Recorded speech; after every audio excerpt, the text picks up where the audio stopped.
Ladies and gentlemen, good day and welcome to the Cyient Ltd Q2FY25 earnings conference call. As a reminder, all participant lines will be in the listen-only mode, and there will be an opportunity for you to ask questions after the presentation concludes.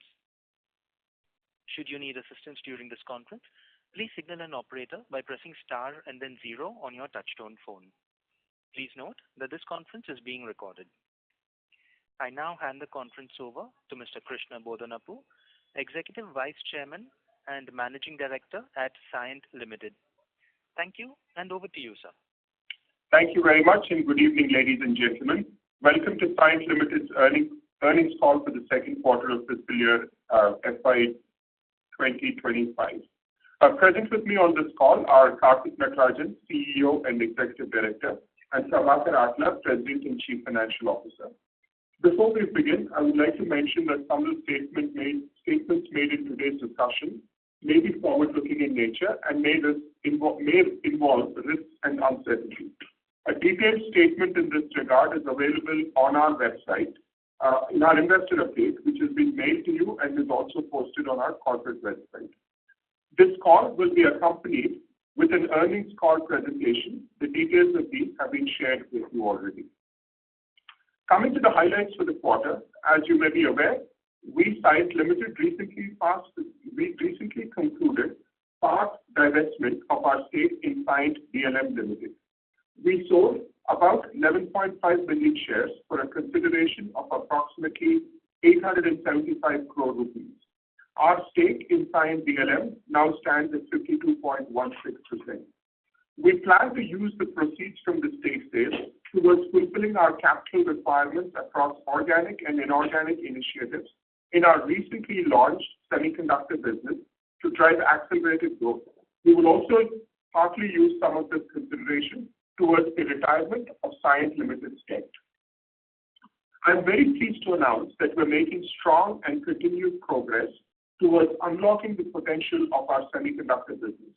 In this quarter, we set up a wholly owned subsidiary, CSPL or Cyient Semiconductors Private Limited, to drive dedicated focus on turnkey ASIC design and chip sales through a fabless model. Towards this initiative, we have reached an agreement to acquire 27.3% stake in Azimuth.ai, a fabless custom ASIC company known for its expertise in energy and industrial applications, with a focus across global markets, including the Indian market. This investment aligns perfectly with our strategic growth objectives for the semiconductor sector. The focus on sustainability has heralded a transformation in the energy sector. In line with building further on our expertise in the energy business and on expanding our global footprint, we have set up a dedicated entity in the United Arab Emirates to cater to the Middle East region, which, as you know, is the world's largest energy market. To accelerate this initiative, we have reached an agreement to acquire Abu Dhabi and Gulf Computer Establishment, ABGCE, an Abu Dhabi-based technology consulting and digital services provider, primarily catering to the energy sector. This strategic move will further strengthen our presence in UAE and help Cyient access one of the largest markets for the energy business. I am very happy to report these two initiatives to you because they are very important for the long-term strategic vision of Cyient in two very important markets, semiconductor and energy. And I'm happy to report that we have made significant progress in a short term, and we will see some very good initiatives and action and, of course, growth coming from these two initiatives. With this, I would like to hand over this call to Prabhakar, who will take you through the financial performance for the quarter. Prabhakar. Thank you, Krishna. Hello, everyone. Thank you very much for your kind participation in the call today. Thank you for your time, and thank you for your attention. Before we proceed with the financials, a quick comment on the nomenclature. The nomenclature and segments under which we report our group performance will remain the same as the previous quarters, i.e. DET, DLM, and others. The focus of this call will remain DET segment, which also includes the semiconductor business, and therefore all metrics are like to like the previous quarter. The Q2 FY25 US dollar revenue for DET stood at $173 million, a QOQ growth of 1.3% in constant currency, and a year-on-year degrowth of 3.3% in constant currency. In rupee terms, this revenue stood at rupees 1450 crores, with a QOQ growth of 2.5% and a year-on-year degrowth of 1.8%. This revenue performance for the quarter is in line with our expectations. As we commented previously, we had ramp-up and specific client-related issues in Q1 for connectivity and transportation segments, while in Q2, the segments have demonstrated healthy growth. Connectivity business grew by 3.9% QOQ in constant currency. Transportation business grew by 3.4%, while NGA grew by 9.7% QOQ in constant currency. This robust growth in our key segments helped us mitigate the seasonal headwinds in sustainability segment, which, owing to vacation period in Europe, degrew by 6.4% in constant currency along expected lines for the quarter. The Q2 FY25 DET EBIT margin stood at 14.2%, up by 75 basis quarter-on-quarter. This quarter-on-quarter positive movement was driven by revenue growth and efficiency improvement, which helped mitigate the wage hike during the quarter for enabling margin expansion. The Q2 FY25 PAT for DET stood at rupees 177 crores, a growth of 25% quarter-on-quarter and 2.3% year-on-year, translating into an EPS of rupees 16.07 for DET for the quarter. The significant improvement in PAT during the quarter was due to a combination of revenue growth, EBIT improvement, reduction in interest costs, and positive movements in other income, especially from unrealized FX gain due to significant currency movements in the quarter. The Q2 FY25 DET FCF stood at rupees 177 crores, a positive movement QOQ, translating into 100% FCF to PAT conversion for the quarter. As mentioned earlier, with 1.3% CC revenue growth QOQ, 75 basis improvement in EBIT QOQ, and 25% earnings growth and 100% FCF to PAT conversion, we consider DET's performance to be along expected lines, albeit aided by some point-in-time currency tailwind, supporting the significant earnings growth in the quarter. Moving on to the group numbers. Group numbers are a combination of all three segments we have, including Cyient DLM. For Q2 FY25, group revenue stood at INR 1849 crores, which is a growth of 10.3% QOQ and 4% year-on-year, with an EBIT growth of 58 basis quarter-on-quarter and degrowth of 147 basis year-on-year, while PAT expanded by 24.5% quarter-on-quarter and 4.6% year-on-year. You will also see significant positive movement in FCF, both QOQ and YOY.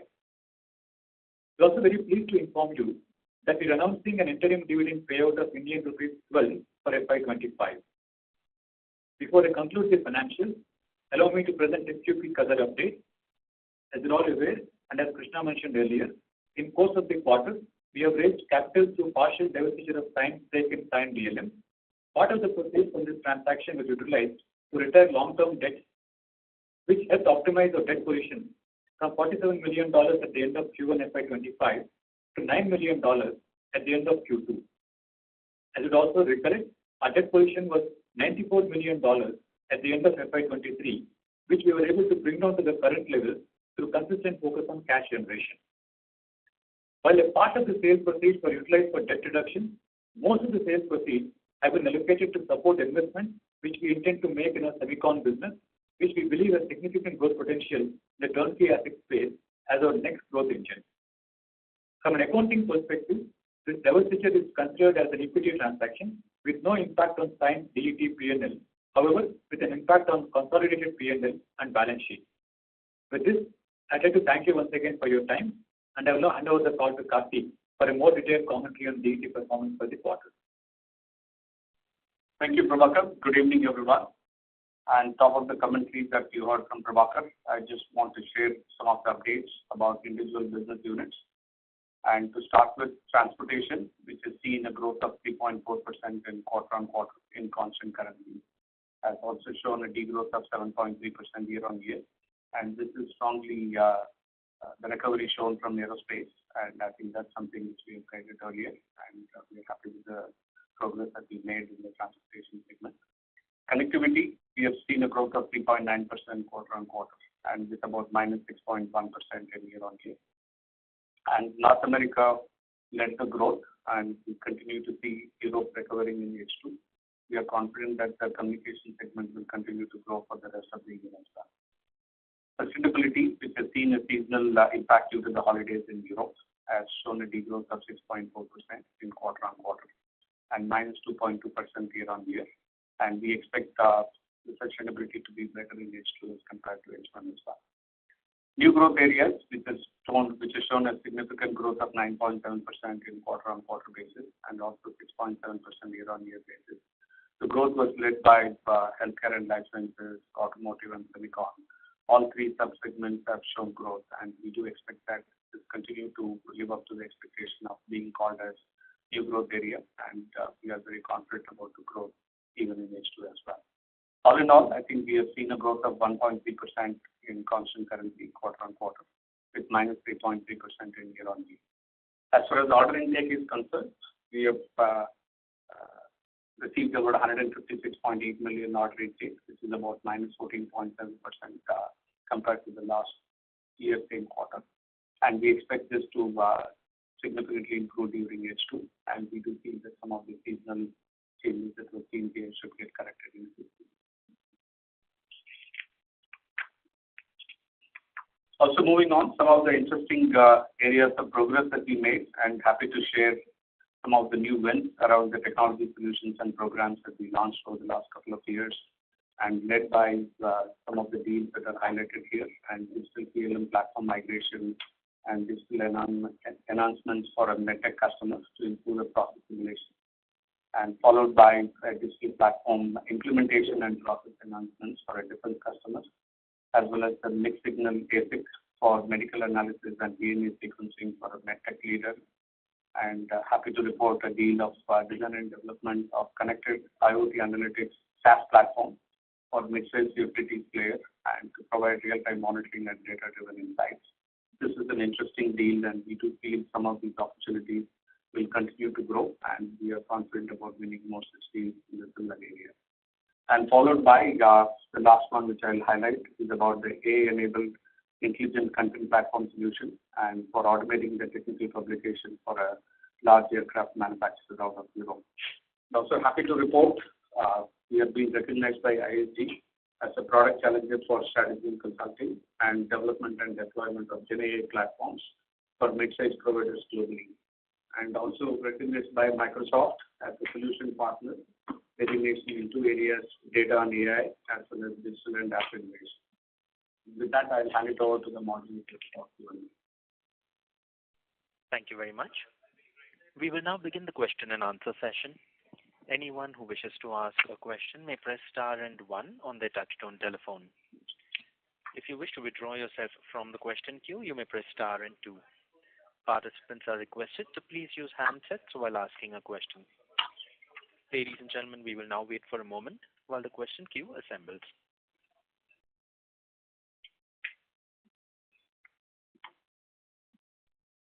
The first question is from the line of Bhavik Mehta from JP Morgan. Please go ahead. Thank you. A couple of questions. Firstly, how should we think about growth and margin trajectory in the second half in terms of CQ versus 4Q? Because typically CQ tends to have seasonality, but given your business, should we expect CQ to be lower than 4Q, or should we expect similar kind of growth and margin expansion in both the quarters? So we expect Q3 to be stronger than Q2, and we also guided in the past that our H2 would be better than H1. I think we still hold on to the same view. And the previous guidance you've given, Bhavik, on the Q4 exit margin at 15% basis, we're still sticking with that. We still have a line of sight for that. That is what we believe we will exit Q4 at. Okay, got it. That's helpful. The second question, if I look at the headcount, it's actually been coming down over the past 3-4 quarters. So can you throw some color in terms of, are we seeing increasing utilization level which is driving, or let's say which is not driving the need to add more people, given the growth is expected to improve in the second half? Yeah, Bhavik, we also talked about this earlier. We also started using the contingent workforce, where the project-based engagements need a kind of flexibility in the workforce. I think that is definitely one of the elements that we spoke about it during last quarter. And also led by some of the initiatives to improve the productivity and automation. I think that's really starting to play off. So with those two things, we would really look at areas where we need to add headcount, vis-a-vis how we think we can tap into the contingent as well as the automation initiatives rightly. Okay, and just lastly, if I look at your client buckets, the 20 million plus clients have come down from 7 at the beginning of last year to 4 in this quarter. So what's the outlook on those clients? I mean, is there a particular ramp down which happened? Is there some renewal which didn't come through? How should we think about the trajectory over there for those particular clients? I would just say if you look at, I think, whether it is 5 million plus or 10 million plus or 20 million plus, I think some movements will keep happening here and there, given the drop that we have seen in the last quarter. But I do expect that by Q4, I think some of them should get corrected and should be in a better shape as far as this buckets are concerned. I think one other point to look at is our business is a bit project-based, right? So because of how the project stops happen, right? Because there are projects where we will build, or there are individual projects where we will build $5, $6, $7 million even in a quarter. So because of that project-based nature, and when the stop happens to these projects, you always see that movement happen. Okay, got it. Thank you. That's it from my side. Thank you. The next question is from the line of Sulabh Govila from Morgan Stanley. Please go ahead. Yeah, hi. Thanks for taking my question. So my first question is more of a clarification. We mentioned that the revenue growth in this particular quarter is in line with our expectations, what we had thought of at the beginning of the quarter. So is it fair to assume the guidance that we had given last quarter that stays, or is there any change in the outlook for 2H versus what you had thought at the beginning of the last quarter? So we're still confident that we have a line of sight towards a flattish year. So the two things that we talked about, a flattish year and a 16% exit margin. So we do have a line of sight towards that, and we're quite confident that we will get to flattish and 16%. It was expected that Q1, Q2 were going to be a little bit weaker. The H1 was going to be a little bit weaker. H2 was going to be much stronger, but also in H2, as I think we pointed out, that Q3 is seasonally weak. But having said that, I think that's where some of the project nature of the business actually kicks in, because it's not really furloughs or closures that impact. The work is already there, and it's really about the execution. And if you look at, I think last year also we had a fairly strong Q3. So taking all that into account, the growth outlook stays. That's great to hear. And the second question is on the sustainability vertical. So just wanted to understand, in this particular quarter, the degrowth that you mentioned, is it entirely driven by the holidays or the seasonality that you mentioned? Because the reason I'm asking is the trend was very different last year, when this vertical actually grew by 5% Q-on-Q in the same period last year. So has anything changed this year, and will this be an annual phenomena, going forward from that perspective? I would just say that I think a couple of points there, Sulabh. One is there is a seasonality that is coming up, which is going to be true for every Q2 moving forward. Two, on top of that, we also have seen a softness from the consulting business in Q2. So those two things added to it to really see the effect of what we have seen. And also, Krishna said earlier, in Q2 of last year, we had a major program in a ramp-up phase in sustainability, which we won in the previous quarter, which is now stabilized. So therefore, what you see right now is a true seasonality impact in the current quarter, which was not evident in the last year. Going to a one client ramp-up we had at one point in time. Okay, understood. And is it fair to assume, I know you mentioned that this vertical will be better in 2H versus 1H, but is it fair to assume that it will be on a growth path sequentially from next quarter itself? Certainly. Okay. Understood. We can say so for all the segments going forward for H2. Sorry. Can you repeat that? Now, to just extrapolate it, we can say the same thing that all segments will experience, or we expect all segments to grow in H2. Okay, understood. And the last question is that, on this project-based nature of work, would you classify your current position as a percentage of your overall revenue? Would you say that over the last couple of years, has this gone up or gone down, with respect to how they're contributing to your revenue? The shift has been happening across the board, across the industry, which was traditionally in a T&M model in the past to fixed price later to outcome-driven, project-driven engagements in engineering syllabus as we know. That is what we are seeing manifesting more and more right now. So at this point in time, we do a lot of work in fixed price model. Within that, quite some work gets right now done in a project-specific model, especially as we ramp up, as we build our business, as we acquire entities. That's what you're seeing right now as a part of our business. And I think we also have to look at the CTech acquisition. The CTech's business is quite project-centric. So therefore, when we acquired CTech, the proposed proportion changed quite a bit, and that would be a big change, basically. Which we are comfortable with, because this is also a significant growth driver for us. No, understood. Very clear. Thanks for taking my question. Thank you. We have the next question from the line of Sandeep Shah from Equirus Securities. Please go ahead. Yeah, thanks for the opportunity and congrats on good execution. Just, we are reiterating the guidance. So the typical question which comes every quarter is the ask rate being 5% in Q3 and Q4. So you believe based on the order pipeline, because order wins the last 2 quarters were also not great, and Q3 generally sees a furlough. So are we expecting a broad-based growth, or are we expecting some skewness in terms of a performance in second half? So, Sandeep, thank you for the question. See, the growth will still be more back-ended towards the year. We currently expect Q3 to be much stronger than Q2, like Krishna mentioned before. And therefore, given what we have in hand in terms of order intake, given what we see as execution happening in the current quarter, we're already in Q3 as we speak, we're very confident of Q3. Therefore, we're still holding on to an internal view that we have, that we're very strong enough that for a flattish year. That's the first thing. The second thing is you also made a very valid comment on the order intake size changing quarter on quarter compared to the previous year.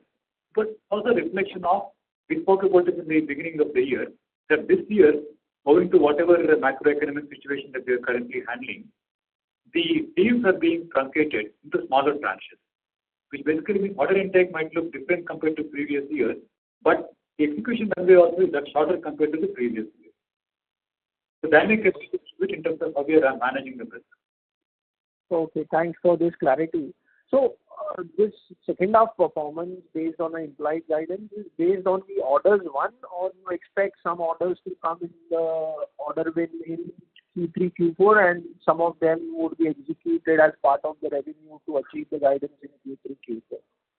The strong confidence from Q3 comes with what we already have in hand and execution that is already in process or in progress. There is some more work to do in Q4, but we are confident of getting there. Okay. And just on strategic question on semiconductor business, so what could be the total OPEX and CAPEX which we aspire to invest in the next coming few quarters, and when will you expect this business to commercialize? Because organically also we are in this business for the last 6-7 years, and I don't think so organically we are able to scale up. So why this confidence is suddenly coming into play? So I'll say 2 things. I think in terms of OPEX and CAPEX, I don't have an immediate number on hand, because what we've said is to start with the stake sales in the DLM, a significant majority of it, which was close to the outcome of that was close to $100 million. So a significant majority of that will be deployed into the semiconductor business. So that's the first element. I'd say we'll start with this number and then we will figure out the capital structure. Of course, this number is a decent number, especially, I'll say it will be mostly CapEx in the sense that it will be towards acquisitions, inorganic, etc. Our own CapEx is already, much of it is already in place because a lot of the equipment, etc., that we need, we already have in Cyient, which will be transitioned. Beyond that, we really won't need any great amount of CapEx. So one is we'll start with this number and say, let's see what the board has approved the $100 million outlay, close to $100 million outlay. I'd say some of that money is also being used for debt repayment. But the board has approved it. So that's one element. Now, the second element is, if you look at why the business has not grown according to its potential, it's because the real value in this business is not just in the design, but it's in the design and supply of chips. And the supply of chips are something that has a very different cost equation, very different dynamics, not unlike what had happened in the past with the DLM business.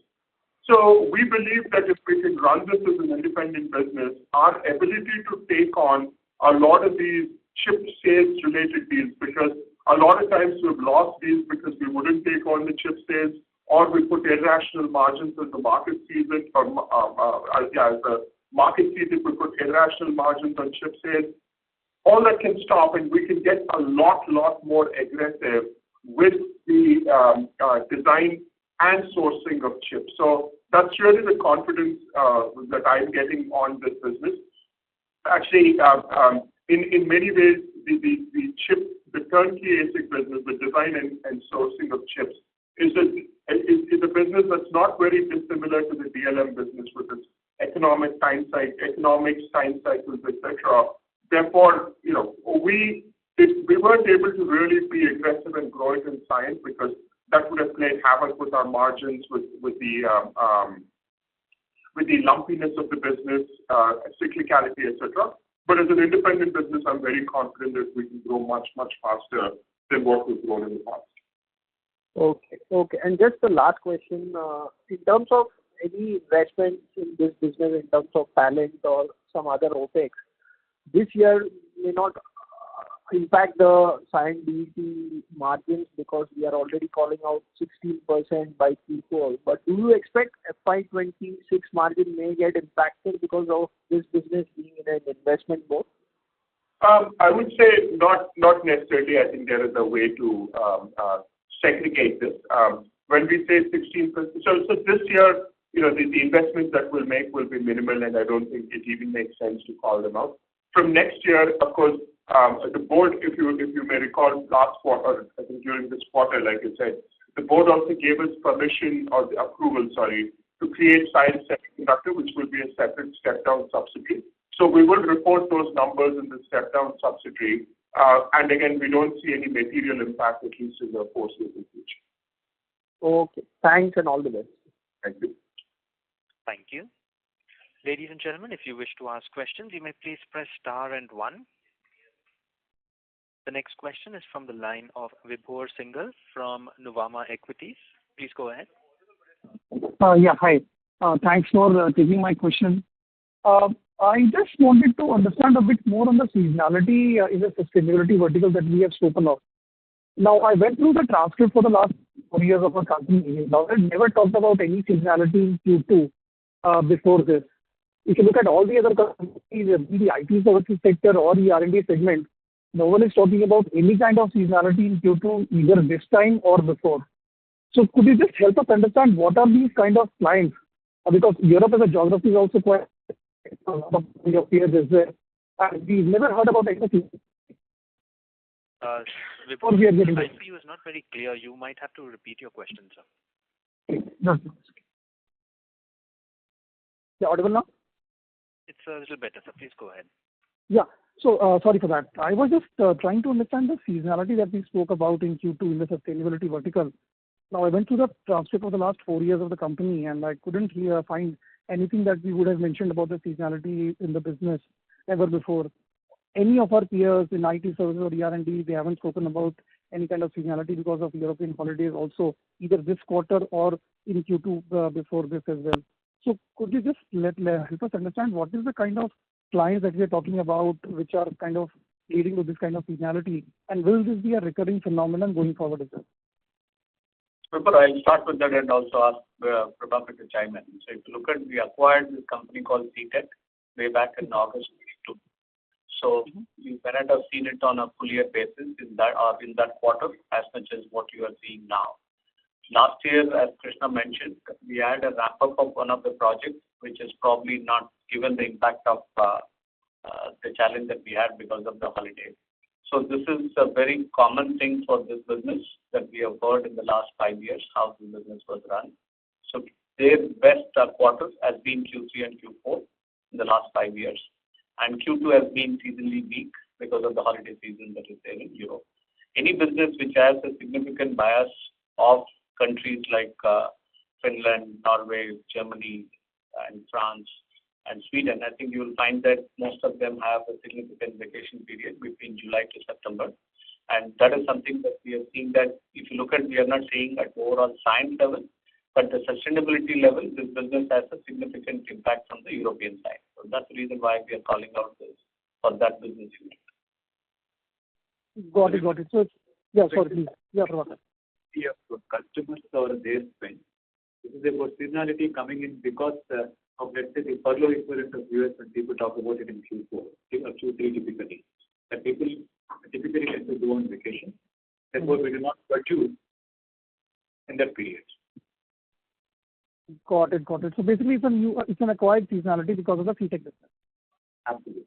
Not a client-specific thing or industry-specific thing, just basically geography-specific, vacation-specific seasonality. Not unlike what in December or whatever impact many companies have in the US market. Got it. And this will be a recurring phenomenon because Cyient is now part of integrated completely. So we will have a softer Q2 because in the sustainability vertical specifically going forward as well. And this was what was forecasted by us earlier. We were aware of this even earlier. That's why we also commented earlier on a softer H1 compared to H2 when we began the year. Got it. So going forward, we will have Europe seasonality in Q2 and US seasonality in Q3. So 2 of the 4 quarters will have seasonality impacting our business, which we will have to mitigate through other businesses. And also, well, yes, but also it depends on what part of our business, right? Because sustainability has a large European on-site content, so that will impact in Q2. But if you look at large US content that is primarily aerospace and maybe a little bit of semiconductor. So, I mean, the reality is there will be seasonality if you look at it at a micro level, but at a macro level, most of these things should iron out. I mean, that's the reason why we've worked quite hard at building this balanced portfolio, because then some of these things automatically get ironed out, and that's what we're going for. So, yes, certain businesses at certain quarters will get impacted, but not necessarily overall as a business just because of the balance that there is also in our portfolio. Got it. Just my second and my last question is on the auto vertical. I think a lot of our peers have basically highlighted weakness in the tech spending in the auto vertical. We've heard of profit warnings by the likes of Mercedes and other OEMs as well. What is our reading of this macro development, and how are our clients talking about it, and what could be the potential impact on our auto vertical, sub-vertical, I would say, because of that in the coming quarters and let's say for the next financial year? Yeah, so Vaibhav, I'll take this point. I think if you look at what we have started seeing in the automotive side, we guided earlier saying that the growth would be led by silicon, software, and digital. And we are continuing to make progress on silicon as well as on the digital side, while software is something which is likely to have an impact in the medium term. And for the size of our business, we do feel that we'll continue to make progress, and we do expect the growth to continue for the rest of the year as well. For the next financial year, maybe give us another couple of quarters for us to give a view for the fiscal 26. Got it. I understand that for our side of our business, the overall macro might not be a challenge. But do you see the macro being a challenge? I mean, for an industry as a overall, I mean, it might be more relevant for larger players which are more dependent on them. Do you see that, or do you see this could be a temporary blip, and the auto industry could just, they could possibly come back in maybe a few quarters time as well? Yeah, I'm sure auto industry goes through this every 5 years for about a year or year and a half, and then they do recover. So I do see something which should bounce back sometime next year. But having said that, this time I think German companies are likely to see more pressure because of the competition from China, as well as lack of growth from the developed markets. I think that continue to be a challenge, with electrification being challenged and people are going back to their diesel engine. And how do you think this hybrid version is likely to take off? I think there is a lot more concerns around the future of this industry and how will it take shape and what is going to be the future model in terms of alternate fuels, and as well as the growth of volume that is going to be seen from various geographies. So there are multiple things at play, and there could be potential softness for the next 3-4 quarters, and hopefully it comes back by next year. Okay, got it. Great. Thank you so much for taking my question, and I wish you all the best. Thank you. We have no further questions, ladies and gentlemen. I would now like to hand the conference over to Mr. Krishna Bodanapu for closing comments. Over to you, sir. Thank you very much, and thank you for making the time this evening. As we spoke about in the presentation and the Q&A, we're quite excited about a lot of things that are happening. I would summarize that on 3 buckets. The first bucket is, of course, the revenue. The revenue growth is the top of mind for all of us, and associated with it is margin.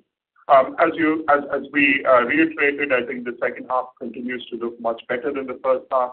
We are quite confident of the outlook that we gave, the flattish for the year outlook with the 16% exit margin. And we believe that few things are coming back into line, which will help us just bring back stability and more importantly, bring back growth at a revenue and bring stability at a margin level. So that's the first bucket.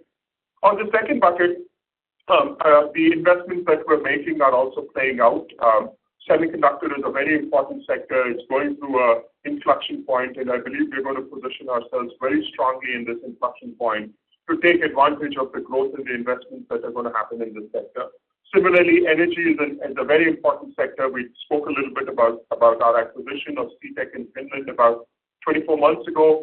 Cyient is now fully integrated into Cyient. We're delivering a lot of value there, and we believe that we will also deliver some very good value into the Middle East market.